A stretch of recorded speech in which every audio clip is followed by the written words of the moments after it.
there's now a Himmelberg at 2 expansion clubs. Harry at the GWS Giants, and now as a free agency move, Elliot Himmelberg is a part of the Gold Coast Suns. What does this move mean for the Crows, for the Suns, and for AFL Fantasy Supercoach, Dream Team, and Keeper players? What does it mean for our fantasy potential to get out of Elliot in 2025? We're talking about that on today's episode. It's MJ from the Coaches Panel. I hope you're well. Elliot Himmelberg, well, he's been a bit of a maligned player over a period of time. I thought he might have been moving clubs 12 months ago with a request to join his brother. That obviously didn't happen, but 12 months later, he, as a free agent, finds an easy way out of the Adelaide Football Club. He's a fascinating player. Got the height to be able to cover all 3 positional spots you want from him. He's probably more at his best been as a key forward, has been a relief ruck and taken some relief ruck opportunities. And then the 2024 preseason, he actually spent the majority, if not entirety of it, working and honing on his key defensive craft. And so Elliot Himmelberg, while not really elite at any single one of these 3 areas, is actually quite a handy little player to have on your team, because what you get out of him is similar to what I think Collingwood liked attractionally about Billy Frampton, which is really with one list spot, I can get a player that fills all 3 core and key positional spaces, and it gives me at least list versatility. And he's not bad at any of those roles either, by the way. And so you get someone that's solid and decent forward, solid and decent in defense, solid and decent as a relief ruck option. And so I think this is why the Gold Coast Suns have sought him out, is it just gives them, obviously, no trade capital out the door, but gives them a little bit more depth in every single one of those areas. Now, I don't see them needing him to play any ruck opportunity at all. When you've got Witts, Boyle, and Reed, they're stocked. So he's never going to have to play as their lead ruck. Rather, it's that support and forward for Ben King that they're probably most likely looking for, given that, again, I feel like they're relatively stable, at least in their best 22, for that key defensive spaces, sort of really, I think they're pretty locked away. And so Himmelberg, I think, is, in the Gold Coast eyes, a hoped improvement on a Levi Casbolt. He's not the same marking presence, but he probably adds a little bit more aerobically around the ground and a little bit more improvement at centre bounce.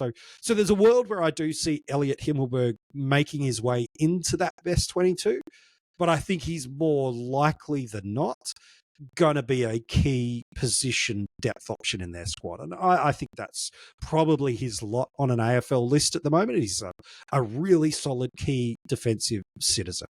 For the Crows, what does this mean for them? Well, they've spent the time developing him as the backup, especially with the emergence and the recruitment of Riley Thilthorpe a few seasons ago. They're feeling like they're pretty stocked about what they want their key position team to look like.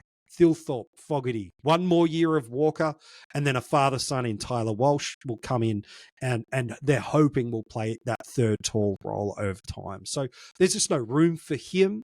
Lockie Gallant is waiting for a contract, who's another of those key position talls. So there's no spot for him there. Though the Crows actually, while none of them are a leader, actually quite well stocked for 190-plus centimetre defenders.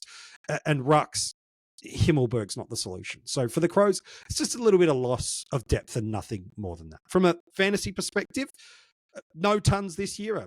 Mid-50s, low 50s average in fantasy. There's creaks of 60s in Supercoach, and politely, that's what he is across his career.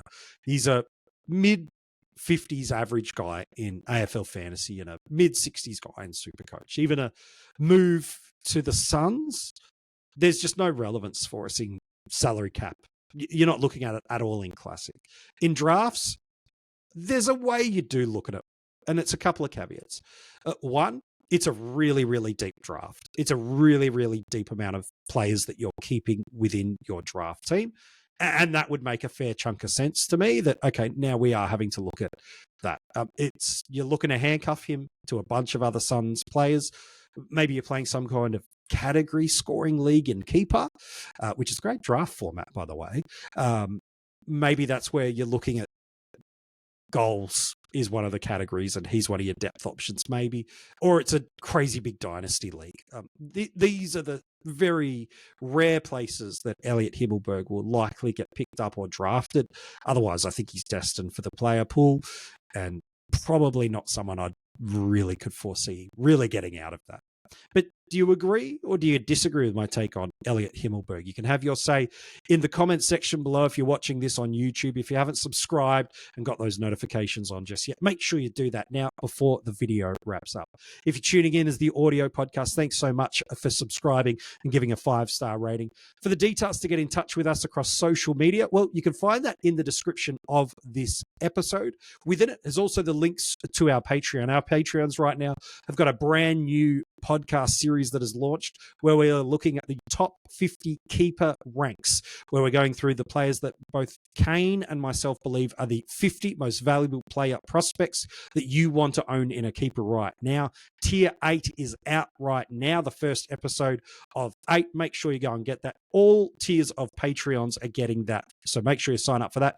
And if you want to get some Coaches Panel merch, it has just launched as we have now launched out the 2025 pre-season with these episodes. You can get that. All the details to pick up some Coaches Panel merch are in the details of this episode as well. Hey, thanks so much for tuning in. We're back again soon, looking at another player that moves clubs this trade and free agency period.